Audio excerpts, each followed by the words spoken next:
With federal cuts to food programs along with high costs of food and housing, the Centre Street Food Pantry is hoping to reduce local food insecurity with new distribution programs that will make food easier to access in the communities it serves.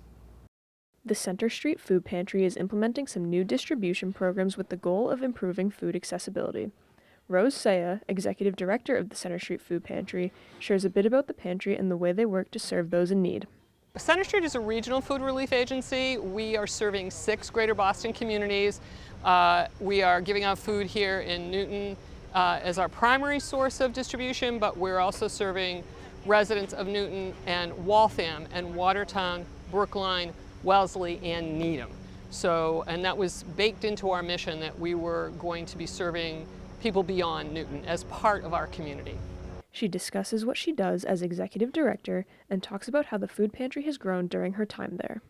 So when you're an executive director of a small nonprofit, you do a lot of things, right? And a lot of my focus over the years to this point has been operational to be sure we're stable, we're sustainable, and we're able to meet the growing need, right? To go from being a small food organization when I joined at 65 households every time we're open to 300 every time we're open has required a lot of collaboration with the board and volunteers. And if we didn't have these volunteers and we didn't have the commitment of the board, we wouldn't be here. So a lot of that is my directing the operation and all the people who are responsible for making it successful. But it's also playing a key role in defining what's in the program so that they meet client needs, listening to the community, being a spokesperson, helping to fundraise. I mean, really, executive directors are just sort of the jack of all trades for nonprofits. We do whatever is needed. She offers some insight into how the food pantry's new distribution programs are changing the work that they do for the better. This is our primary distribution model. We have people who are in a curbside pickup model. We get specific information about them so that we're able to serve their families with enough food for everyone. And we do that programmatically so that everyone's getting USDA My Plate daily requirements of dairy and meat and eggs and dry goods and lots of fresh produce. 35% of what we distribute is fresh produce. We always have fresh milk. And we make sure that from the moment we open until we're done, our distribution is consistent.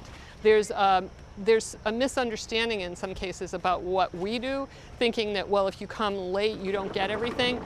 We source and purchase food so that we can be sure that people who come later in the day get everything, so there's no scarcity.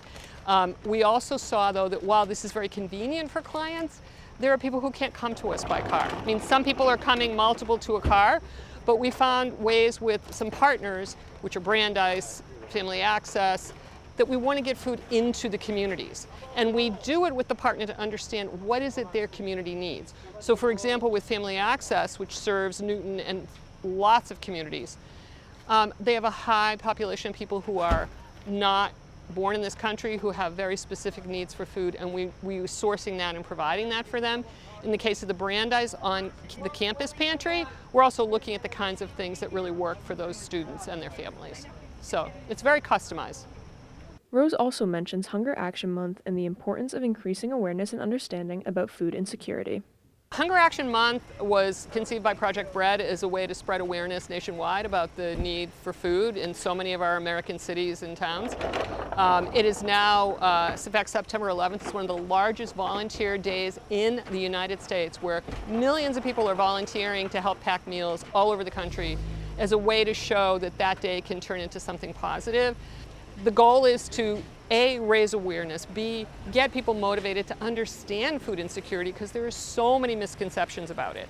Like, who needs food in Newton? How could anyone need food in Newton? Well, 6% of the Newton population is living at or below the federal poverty line, which is a very low amount of money.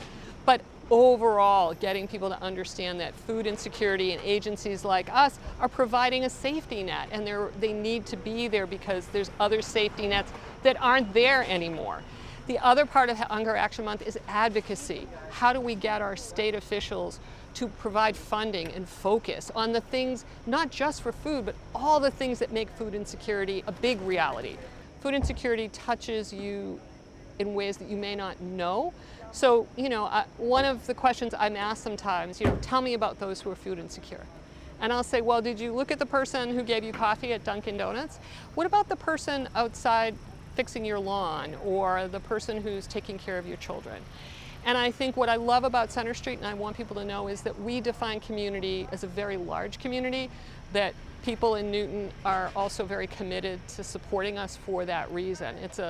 Newton is a remarkable city in that way, and I think it's just fantastic when people can put their intention to do good for others and help their neighbors into action. Gina Dacey, Newton News, Newton Center.